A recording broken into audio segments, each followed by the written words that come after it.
यूं ही नहीं मैं बन जाता हूं। कुदरत के कोने कोने से खूबियां खोज लाता हूं। गुणवत्ता की गहराइयों का गोताखोर हूं मैं।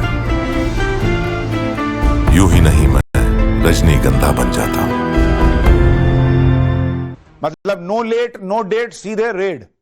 अब देखिए ना कि उनके बिहार आने से आरजेडी के नेता बम के हुए हैं। तो बागेश्वर बाबा ने कह दिया कि जिनको भी हमारे बिहार आने से बुरा लगा हो, जिन्होंने कुछ भी कहा हो, उनको सेम टू यू। बाबा बागेश्वर की यही शैली, यही साफगोई उनकी एक्सेप्टेबिलिटी को बढ़ाती है। लेकिन सवाल यह कि क्या बाबा बागेश्वर की हिंदू जागरूकता वाली लाइन कोई बड़ा असर बिहार की राजनीति में छोड़ पाएगी? क्योंकि लंबे समय से बिहार में हिंदुओं को जातियों में बांटकर ही पॉलिटिक्स हुई है। इस बार बिहार में महाकुंभ के बाद एक तरह से हिंदुत्व की राजनीति की अग्नि परीक्षा भी होनी है। माना यह जा रहा है कि बागेश्वर बाबा हिंदू एकजुटता और हिंदुत्व की विचारधारा को जन जन तक पहुंचाने वाले पहले सूत्रधार हैं। अब देखिए, आध्यात्मिक गुरु श्री रविशंकर भी बिहार पहुंचे हैं। उनके भी कार्यक्रम पटना और औरंगाबाद में। तो क्या हिंदुत्व की धार पर असरदार चेहरे आगे बढ़ाए जाने शुरू हो चुके हैं? बाबा बागेश्वर खासकर युवाओं के बीच बड़ी फॉलोइंग रखते हैं। अगर उनका हिंदू एकजुटता वाला मंत्र चला तो विपक्ष का सपना तो जरूर चकनाचूर हो सकता है। व्यवस्था है, हमारे हिंदुओं भाइयों की व्यवस्था कहां है? तो जो भी हमारी बात को सुनते हैं या बिहार आने से जिनको कष्ट है, हम पहली बात तो ये कहेंगे कि आप बहुत रोटी खाया करो, पेट फुल भरो। दूसरी बात, हमारा आपसे विवाद क्या है जो आप हमें रोकते हो, आप हमें गाली देते हो? हम करते क्या है? क्या हम किसी पार्टी के लिए आते हैं या हम वोट मांगते हैं? हम तो हिंदुओं को एकजुट करने आते हैं। और पूरे देश में हम जा रहे हैं, कोई नई बात थोड़ी है, पूरे देश में जा रहे हैं। हमारा उद्देश्य यह है, जब तक हमारे तन में प्राण है, हम हिंदुओं के पक्ष में बोलेंगे, हिंदुओं को एक करके ही छोड़ेंगे। क्योंकि हमारी भारत माता के ऑलरेडी बहुत टुकड़े हो गए। अब भारत को हम बंटने नहीं देंगे, अब हम हिंदुओं को घटने नहीं देंगे। तो जिनको भी हमारे बिहार आने से बुरा लगा हो और जिन्होंने भी जो भी कहा हो, सेम टू यू।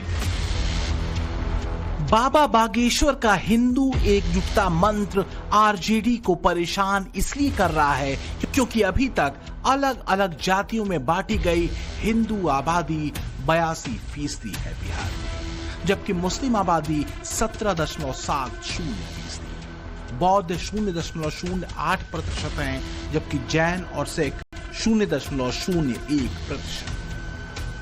हिंदुओं का जाति में बंटना और मुस्लिम वोट बैंक का एक तरफा आरजेडी की तरफ पड़ना उसको सत्ता तक पहुंचाता रहा है। पिछले साल लोकसभा चुनाव में आरजेडी को मिली 4 सीटों ने विधानसभा चुनावों को लेकर भी उसकी उम्मीदें बढ़ा रखी हैं। लेकिन अगर हिंदुत्व वाली लहर चली तो सब किया धरा चौपट होने में देर नहीं लगेगी। आज से 5 दिन तक हम अभी यहां कथा करेंगे, आप हमें ज्यादा रोकोगे, हम फिर कथा करेंगे। आप हमें और रोकोगे, हम और कथा करेंगे। आप हमें और रोकोगे, हम यहीं मठ बनाएंगे।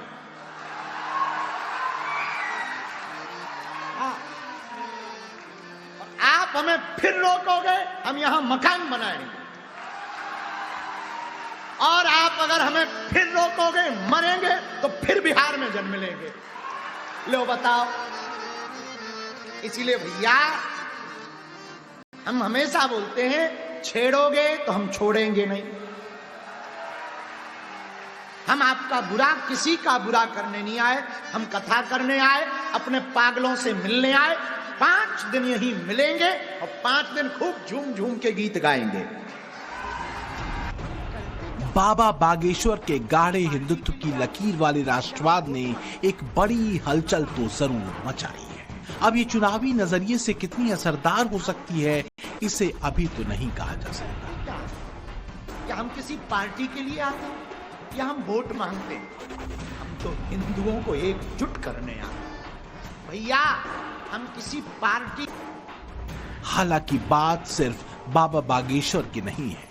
हिंदुत्व के पिच पर और हिंदू एकजुटता के सूत्र पर संघ भी लगातार चुनावी मैदानों में सक्रिय होता दिख रहा है। सवाल यह भी है कि बिहार में हिंदू धर्म गुरुओं की एंट्री से हिंदू एकता वाली लाइन गाढ़ी होगी क्या? माना यह जा रहा है कि अभी एक सधी हुई रणनीति की शुरुआत भर। वहीं संघ प्रमुख मोहन भागवत भी 5 दिन के बिहार दौरे पर है। तो क्या हिंदू एकजुटता बिहार में जाति की दीवार गिरा देगी क्या? क्योंकि हिंदुओं को जाति में बांटकर और उसके साथ मुस्लिम वोट बैंक को साध कर विपक्ष की कोशिश सत्ता हासिल करने की रही है बिहार। इधर संघ ने भी अपनी रणनीति पर काम शुरू कर दिया। बिहार में होने वाले विधानसभा चुनावों से पहले आरएसएस बेंगलुरु में अखिल भारतीय प्रतिनिधि सभा करने जा रहा है। सूत्रों के मुताबिक इस बैठक में बिहार और बंगाल के चुनावों की रणनीति पर चर्चा होगी।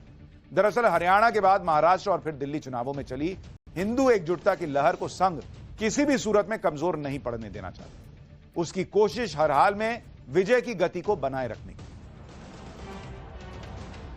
2024 के लोकसभा चुनाव में बीजेपी की आशा से विपरीत परफॉर्मेंस के बाद जिस तरह से संघ हरियाणा, महाराष्ट्र और दिल्ली के चुनावों में एक्टिव हुआ, उसका असर दिखा है। तीनों ही राज्यों में मुकाबला कठिन था, लेकिन बीजेपी ने बम्पर कमबैक किया। माना ये जाता है कि हिंदू एकजुटता वाले सूत्र को लोगों तक पहुंचाने में संघ तीनों ही राज्यों में काफी हद तक कामयाब रहा। बिहार में भी कोशिश यही है।